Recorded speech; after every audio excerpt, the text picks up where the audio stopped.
Hey, welcome back to Project Freelance. Happy Monday, everybody. I hope you had a great Valentine's Day. I hope you spent it with somebody that you love. And if you didn't, I hope you had a good time with yourself. You know what I'm saying? Okay, anyway, enough about Valentine's Day. Hope you had a good one. Welcome to Project Freelance. This podcast is all about freelancing, and I am your host, Kay Anagonio. I am a freelance videographer and photographer. I also am a metal vocalist. I run 2 podcasts, and I also invest as well. This week on the podcast, I'm speaking with my friend Zach from the podcast Into the Dark Blue. He's also starting an organization, a nonprofit, which is super cool. We'll talk about all those things.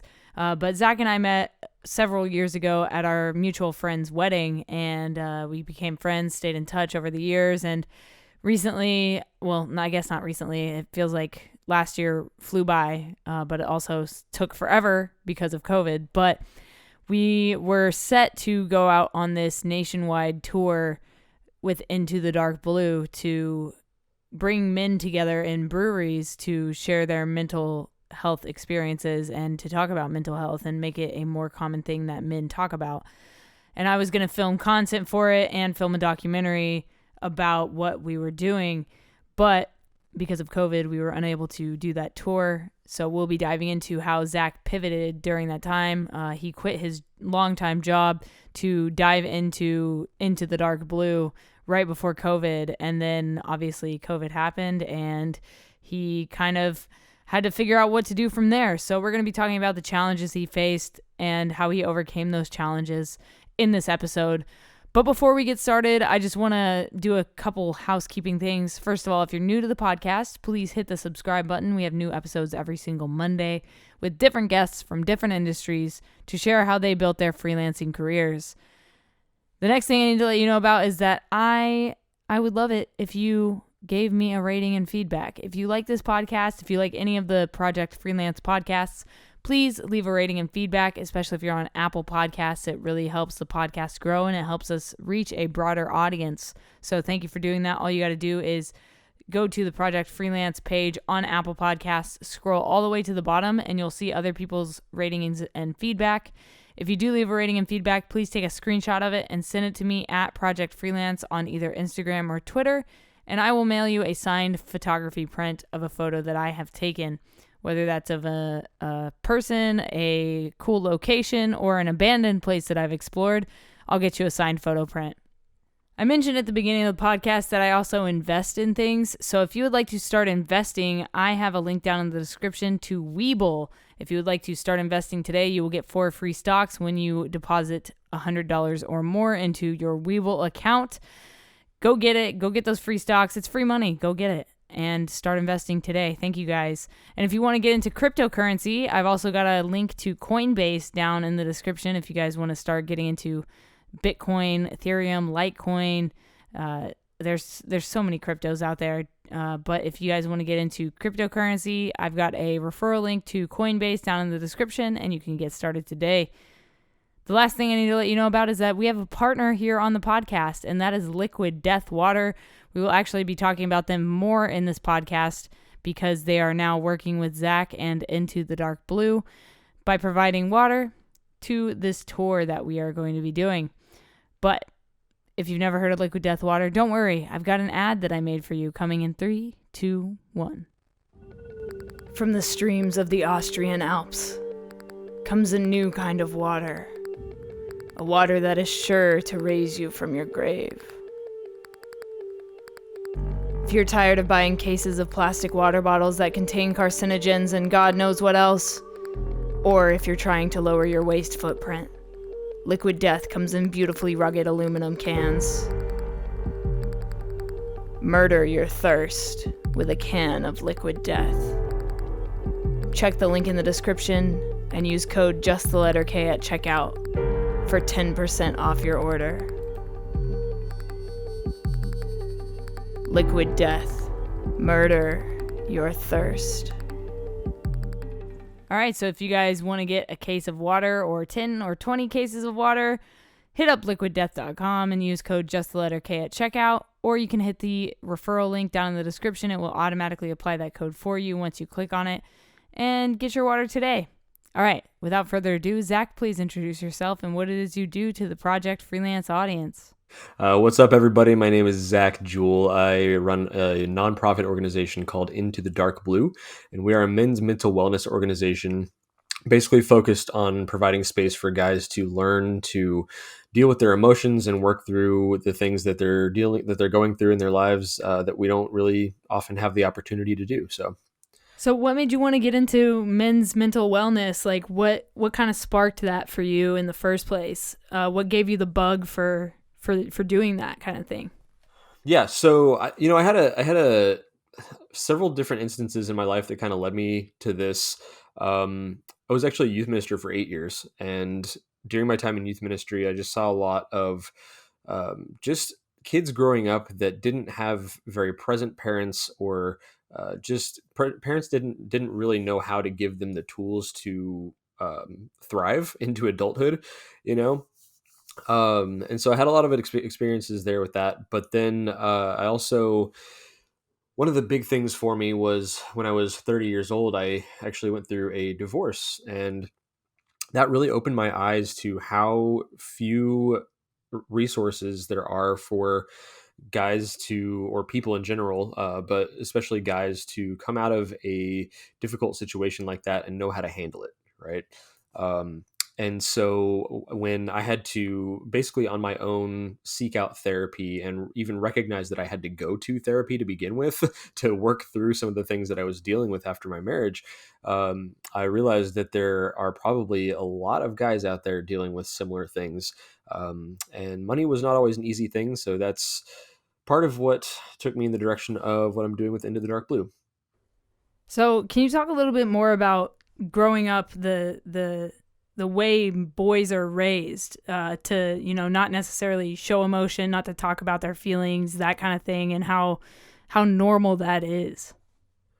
Yeah, absolutely. And I mean, obviously, I can't speak for everybody, but it's it's kind of a very subtle thing in a lot of instances where it's society, it's the way things are structured, it's the toys that we're given, it's the vernacular that we're taught that we need to use, different things like that, and just like this whole idea surrounding stoicism, and if you're not hard and cold, that you're not a real man, kind of thing.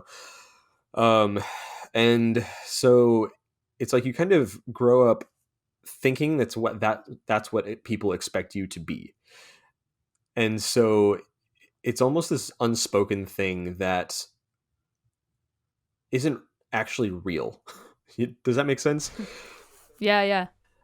And so we go into adulthood thinking that that's how we're supposed to be. That's how we survive as a man in the workplace or in a relationship or whatever the case is. And so we take on that persona, and we just push on. We go to work, and when we have problems, we don't talk about it. We just have a beer and go to bed and wake up the next day and do it all over again, right? And just kind of push it down and expect that it's not there anymore. But in reality, those things really just build up and they build up and they end up contributing to a lot of the big blowups that men end up having in life situations, whether it's abuse or physical abuse or substance abuse or suicide or other forms of self harm, things like that. And it's that suppression of all of those feelings that we think that we're expected to have, and it just leads to really bad things. Yeah, absolutely. And so tell me how you went from, getting this divorce to going to seeking out therapy because you realized like that was something you needed to do for you to mend or find closure, or, whatever it is you needed to do through that, to starting this organization Into the Dark Blue, starting the podcast. Like, take me through that process for you. Well, it actually started with my first relationship after my marriage. I struggled obviously, and I had to go through a lot of like kind of self-searching to reconnect with my like who I am at my core after uh, a very long season of essentially trying to be what somebody else wanted me to be, just for the sake of a relationship. And so when I came out of that and started to reconnect with myself, I did a lot of soul searching. I did a lot of traveling and things like that, and it was a very exciting time. But when it came down to it, and I ended up in a relationship for the first time afterward, I was very disconnected, and I had a lot of things that I brought with me from that old relationship to the new relationship. And I realized that I was putting those things on this new. I was putting my old habits onto my new partner, and it was causing a lot of subtle issues, but they were, could have been much bigger issues. And so I told her at one point, finally, I was like, you know what? I have a lot of things I need to work on. And it's not fair to you for me to work on them while I'm dating you, essentially. Um, so that's when I kind of moved forward and started working on a lot of things and learning a lot about myself, and some healing that I needed. And so in the process of that, I had moved from Seattle to back to San Antonio for work. And a very good friend of mine in San Antonio, he and I were out riding along our longboards one day, and we had stopped to rest and just kind of just spitballing about podcast ideas, right? And so it kind of went from a conversation about, okay, well, let's just go to random places and make up stories about the strangers that pass by, to, oh, wait, maybe we should go to a pub and talk to strangers and interview strangers about what's going on in their lives. And then again to, well, maybe we could actually help people with this. Maybe there's something to this that we could actually like talk about the things that guys don't normally talk about. And so it evolved from there. And as the podcast took shape, the organization took shape as well. And so here I am. No, that's awesome. I love that it came from, just a simple longboarding rest conversation to what you're doing now. And so take me into the podcast, how the format is, and just tell everybody like kind of what you do and how that runs, and how frequently you do the podcast. Yeah, sure. So the whole idea of the podcast is to be basically a pub chat, right? So just like you would go in to a bar to somewhere and just have a chat with a friend, right? So we start off each episode with a beer tasting or a beverage tasting, depending on if the person drinks alcohol or not, because not all of them do, which is totally fine. And so we do our beer tasting, and then we just go into a conversation about whether it's just kind of their journey as in terms of mental wellness, and the like what it's brought them to, like what big events that it's created in their lives. And really just the idea is to have real guys doing great things with their lives on the podcast, to show that you can basically grow from and move forward from any adversity that you might have in your life. Yeah. And I love the format. I love that you guys start off with that tasting every episode. I think that that's something that makes your podcast very unique. And your guests, you have a wide variety of guests that come on. And so let's go into this tour thing that you planned, that you want to do. Can you talk to me about that and the purpose behind that? Oh yeah, absolutely. And this is like the big exciting thing, because this is basically the foundation for a much bigger adventure, and I'm really excited that you're going to be a part of that. In terms of the documentary that you and I are looking at doing, and I don't know if we're going to get to talk about that more later, but so the tour is basically it's basically to create a foundation for a network of men's groups at independent breweries around the country. So we're going to create or partner with several different breweries around the country in major cities all over the states, to basically create a weekly space for guys to get together and have a mediated and guided conversation about mental wellness and the things that they're dealing with at each moment in their lives, so they can actually grow through that, and as I stutter through my sentence here, but they can grow through those instances in their lives and actually create positive change in themselves and within their communities. it's cool that you're wanting to do something that's not just one instance, like one event. It's cool that you want to do something that can grow into a weekly thing for these communities, for the men in these communities. I think that that's really important, and I love that you wanted to make that a huge part of this traveling tour, so that it's a more permanent thing. Yeah, absolutely. I think it's really important to really for us to create lasting change in our communities. Um, there are so many annual events and things that happen um, semi regularly, but the thing is, I think we need to really get the people in our communities to be more community minded again and wanting to help each other out. I'm all about mutual benefit and community over competition, right? Those are the two big things that I really try to focus on as a business, because that's what creates progress, right? And that's on a big scale and on a small scale. So if we can get the men in our communities more involved with their communities and actually aware of what's going on in their communities, they can actually start to create positive change. Yeah, exactly. And like I said, I think that that's vital to not only what you're doing, but for this nation. I think this country needs more support as far as these individual communities go. I think that there's not enough support out there. Like we kind of talked about at the beginning, for men especially, there's not enough support for them to talk about their mental health, their mental well-being, and to be able to have a place to go and to have people to talk to regularly. I think that that is extremely important, and I think that that is going to be a huge game changer in a bunch of men's lives. Mm, we can only hope, right? Yeah, absolutely. So yeah, let's talk a little bit about the documentary, the next step of Into the Dark Blue. Yes, I'm really excited about this, and you and I have been kind of putting this together for several months now, and obviously been just put on hold because of COVID, and just that same old story we've been hearing for the last year now. Um, but yeah, like I'm really excited to have you on your vision with mine on this film to basically bring light to the need for more accessible mental health care. I'm sure many of you listening have probably struggled at times with being able to go to a therapist or find somewhere you can go to work through your life issues.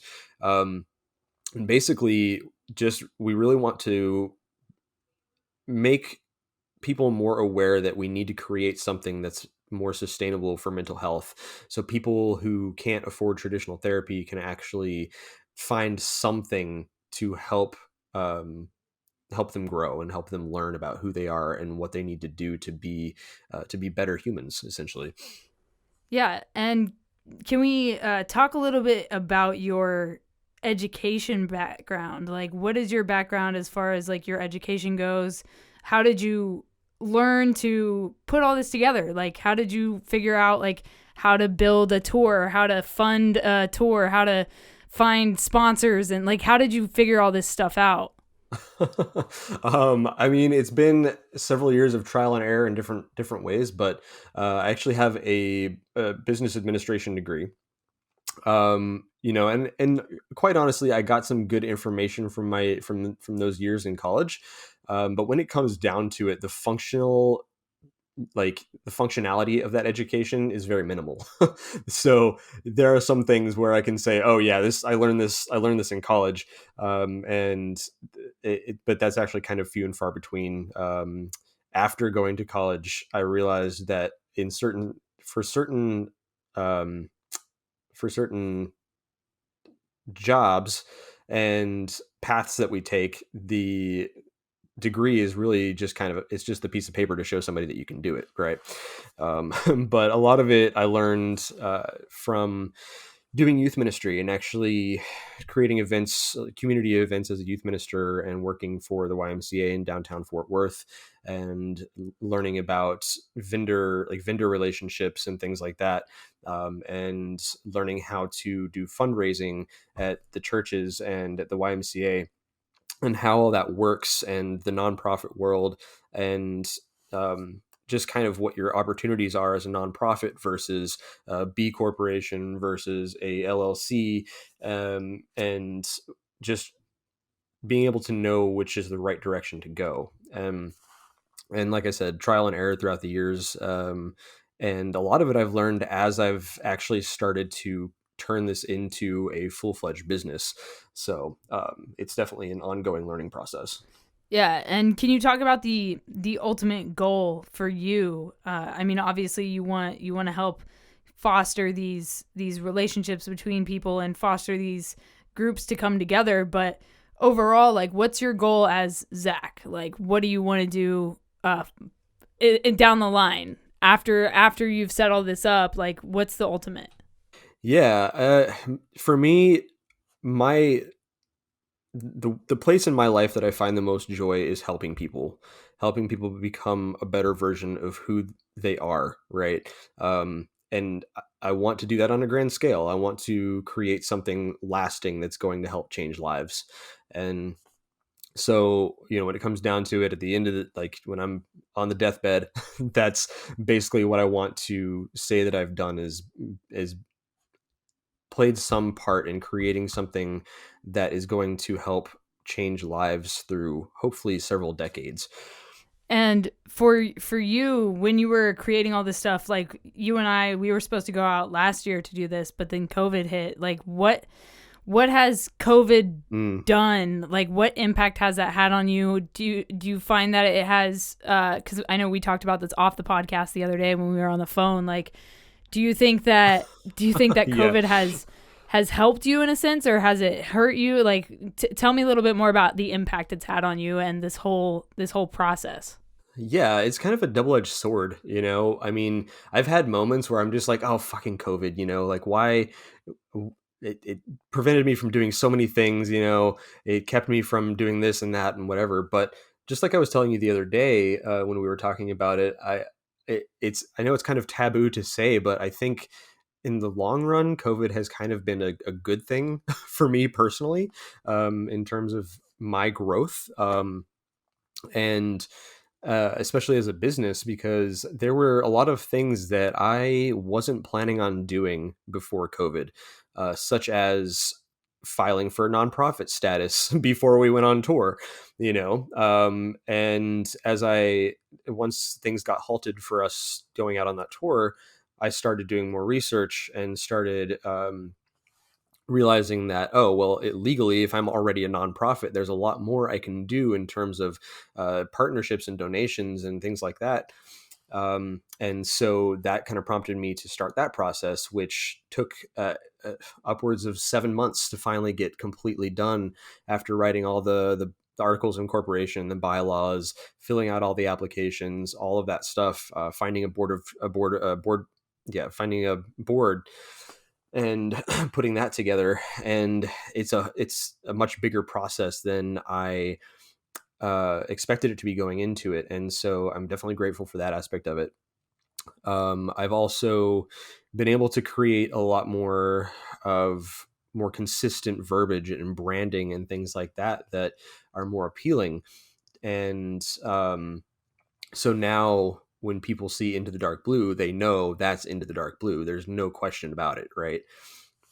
And I think without COVID, I probably would have been trying to move so fast and just like go forward, go forward, go forward, and execute, so I can try to build this thing that didn't actually really have a foundation yet. So now I feel very confident in the fact that I have that foundation set up. And so now when we go on tour, when we actually do go on tour, then it's much more sound and effective. Absolutely. Yeah. Like you said, like for me also, I feel like COVID has given me a chance to focus more on what I want to do. And I'm sure that you can say the same. It's allowed you to focus more on building this instead of, like you said, just go super fast and almost like rush it in a sense. Like, I think that, a lot of us have been able to slow down and really focus on what we want to do and set those goals for ourselves. Yes, definitely. And I've seen that with you as well, and I've seen your platform, your platform and your goals growing so much compared to what they were a year ago.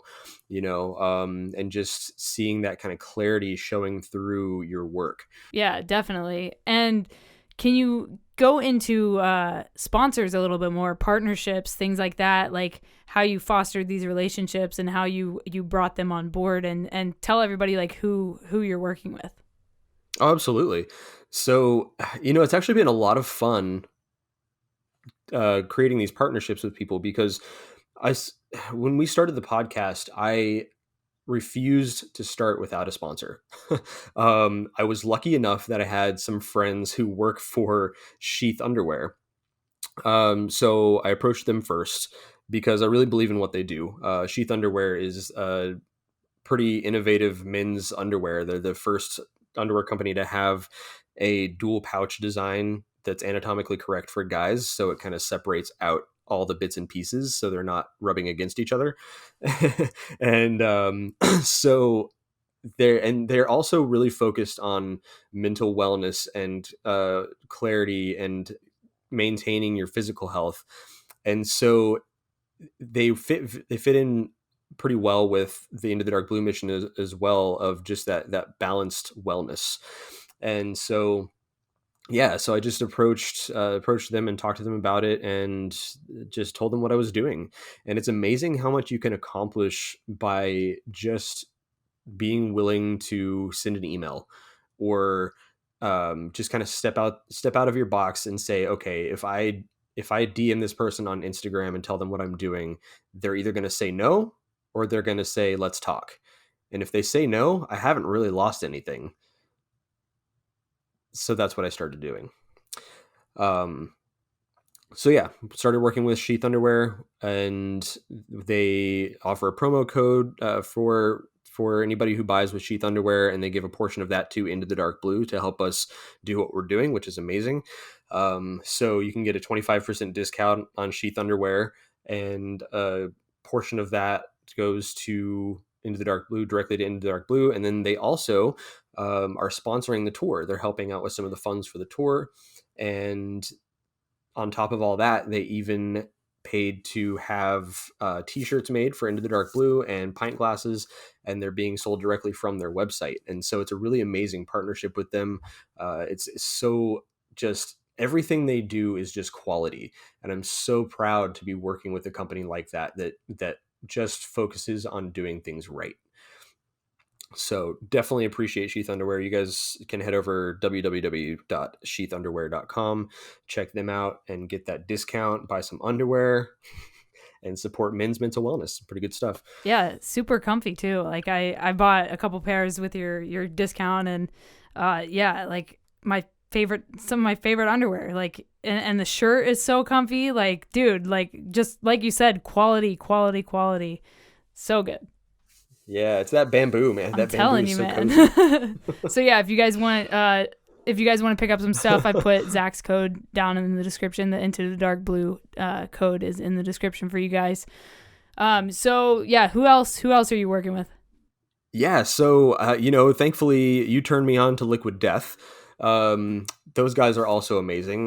They're doing some really great stuff with their water, their Austrian mountain water. Just sustainability, earth consciousness, things like that. Definitely on par with Into the Dark Blue stuff. And so we're also talking to them about being on the tour with us. And so you can use my discount code or Kay's discount code. Either way, just get your 10% off, and help us both out. Um, and so they're just a great company to work with.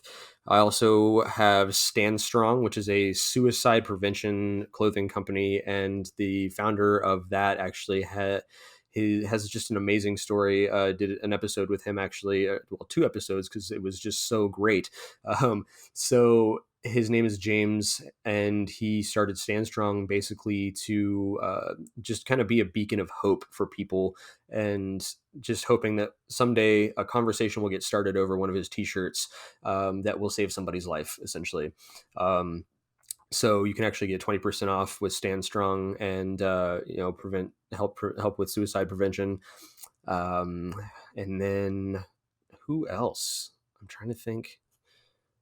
We work with Movember, but they're not actually a sponsor. But Movember is an amazing company in terms of men's wellness in general. But they're focusing a lot more on men's mental wellness more recently, and starting some more year round projects to help to bring more attention to the men's mental wellness space, which is pretty amazing. Awesome. Yeah, I just wanted to hear more about like sponsors and stuff. And you also said hope for the day. Yes. So, yeah, just, the crazy thing is the more I get into this, the more I make these connections with just really amazing organizations. And just real quick before I go into that, because that's going to be more important. Also, Four Sigmatic, if you guys like mushroom wellness, Four Sigmatic, you can get 15% off with them. The promo code across the board is dark blue, all caps, dark blue with all these companies. So Hope for the Day. Yes, I got connected with Hope for the Day through oddly enough, through one of the breweries during the little Texas mini tour that I did in November, which was amazing, by the way. Um, but we did a little mini tour, and one of the breweries we stopped at called Funky Picnic.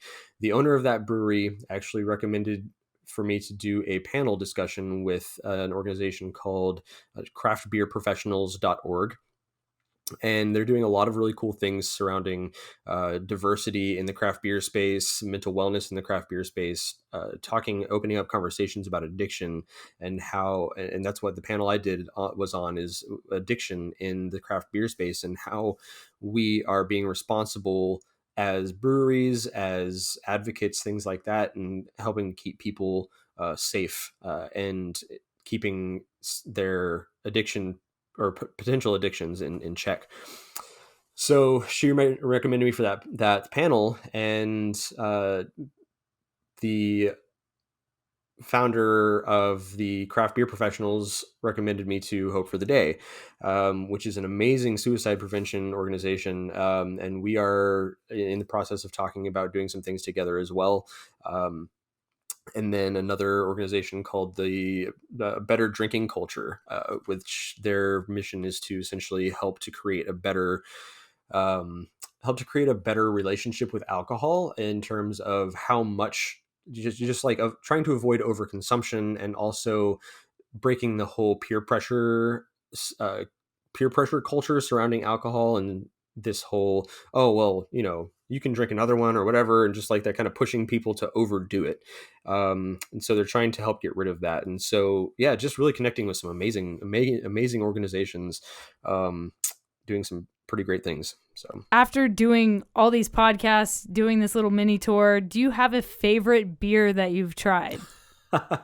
um oh man, that's a really big question. The craft beer world is so big, and there's so many options, and truly something I could talk about for several hours, just about just how everything is done, and different countries and all of this. But one of my favorite breweries, they just make a really clean beer.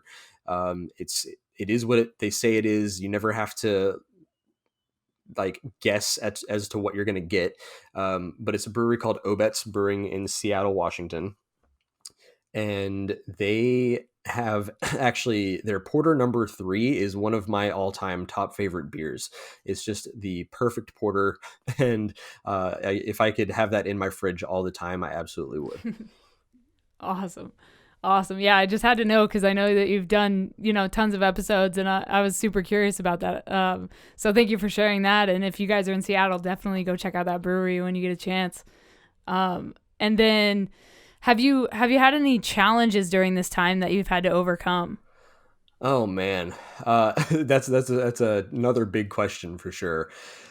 It's been it's just had its moments. I think one of the big ones is financial challenges, and I'm sure so many of us have faced so many different financial challenges over the last year, especially as freelancers, entrepreneurs, things like that. Like, it's so dependent on being able to get out there and actually do stuff.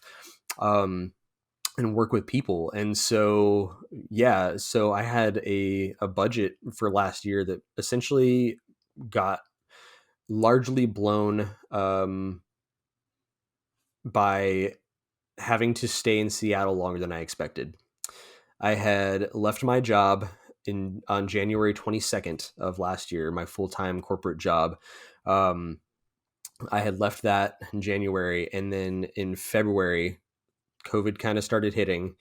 In March, I went to Ireland. I had a 2-week trip planned in Ireland to kind of do some market research there and learn a bit about the like drinking culture and men's mental wellness in Ireland, as well as have a little bit of fun, of course. And so I was in Ireland when I found out that everything was going to go on lockdown. And while my friends and family were all worried about whether I was going to make it back to the States or not, I was worried about what's going to happen with my business, because it was very clear to me that things were about to change pretty drastically. And so I had to really start evaluating and starting to make some changes as to how I was going to do things. And I know, Kay, you and I actually had some conversations around that, because I was still trying to go on tour, and I was still trying to like, I want to make this happen. Let's do this. And it just became more and more apparent that wasn't going to be an option. So that was definitely a big struggle last year. We've all learned that, we have to figure out how to pivot, but go ahead and continue. Yeah, absolutely. It's all about those pivots. But yeah, and I think it's like also just kind of typical struggles in kind of going outside the box and doing things that other people aren't really doing. And just that self-consciousness kind of settles in sometimes, and that fear that like, is this going to work? Am I going to fail? And what am I going to do if I fail? Mm-hmm. Absolutely. So there were definitely some difficult days around that. And just sometimes I would spend like a full day in just holed up in my room, just thinking, am I doing the right thing? What do I need to do next to make sure that I don't just completely flounder in the middle of all this? And just having to separate myself from the rest of the world to just get my head straight and start moving forward instead of getting stuck in the insecurities. What is something you know now that you wish you knew when you started all of this? That's a great question. And the funny thing is, I knew you were going to ask me this because I've listened to several of your episodes. But I think I would say I wish I would have known to do my research and lay that groundwork, because I do think that I spent a lot of time focusing on trying to be at my goal before I ran the race. And I love that like we talked about earlier, I love that you kind of had the opportunity over the past year to lay that foundation and lay that groundwork. I think that's super important. And I think that's going to carry you farther than it would have if you hadn't had the chance to do that. So, I mean, congratulations on everything. And I'm super looking forward to doing stuff with you and creating this content with you. And I think that it's going to be super life-changing for a lot of people, and I think what you're doing is absolutely fantastic. So if people want to listen to Into the Dark Blue, or if they want to get involved, if they want to support you in some way, where can they find you online, and how can people support you further? Absolutely. We got several options there. So if you go to www.intothedarkblue.com, you'll find everything you need. The podcast is there right on the website. You can listen on Spotify, Apple Podcasts, all those major listening platforms. If you're interested in supporting our mission, obviously you can go to our sponsor websites, use promo code DarkBlue, and those sponsors do contribute a portion to our mission. We also have a Patreon and a GoFundMe fundraiser, as well as just our merchandise, our shirts and pint glasses that you can buy. And all of those proceeds for those things go directly to Into the Dark Blue. And last, of course, you can just contact me directly if you want to make a direct one-time contribution to what we're doing. And then obviously, when we come to your city, just show up, be there, come hang out with us, check out our men's groups. We actually have virtual men's groups every first Thursday of the month at 8 p.m. Central Time. Just get on our Instagram and you can find the Zoom ID and passcode to be part of those. And just bring a beverage and come hang out and talk about life. Well, guys, that was my episode with Zach Jewell of Into the Dark Blue. Thank you, Zach, for coming on the Project Freelance podcast and sharing your challenges with people, the things you've overcome, everything about Into the Dark Blue, your goals, what you're doing over the next year or so. And I'm super excited to be working with Zach. So if you guys want to follow his journey or the things we're doing together, hit up Into the Dark Blue on social media, hit up the website. I put all the links down in the description for you guys. If you enjoyed this episode, like I said at the beginning of the podcast, please leave a rating and feedback. And if you do that, take a screenshot, send it to me at Project Freelance on Instagram or Twitter, and we will get you a signed photo print. If you are a new listener or you're not subscribed to the podcast, please hit that subscribe button so you get notified every time there's a new episode out, which, by the way, is every Monday at 7 a.m. Pacific Standard Time, just in time for your Monday morning commute. I wanted to put these out on Mondays because, like I said, Monday morning commutes are pretty brutal, and it's always nice to have something to listen to that's motivational. So that's why I set the podcast to come out on Mondays instead of any other day during the week. If you're looking for more content to listen to, Project Freelance has got your back. There are hundreds of episodes out at this point, and if you guys want to listen to more, take a scroll through the Project Freelance podcast and see who else I've had on the show. Take a listen to a few more episodes. Let me know what you guys think. And I will talk to you next week on Project Freelance with my guest, Richard Rogers, who is the vocalist, one of the vocalists for the band Secrets. We'll be talking about how he went from nothing to being signed to a label and then to be touring full time. And then when COVID hit, to not be touring at all. So if you guys want to hear that episode, definitely come back next week. And stay tuned for Project Freelance, guys. Stay strong, keep enduring, go out and go create something.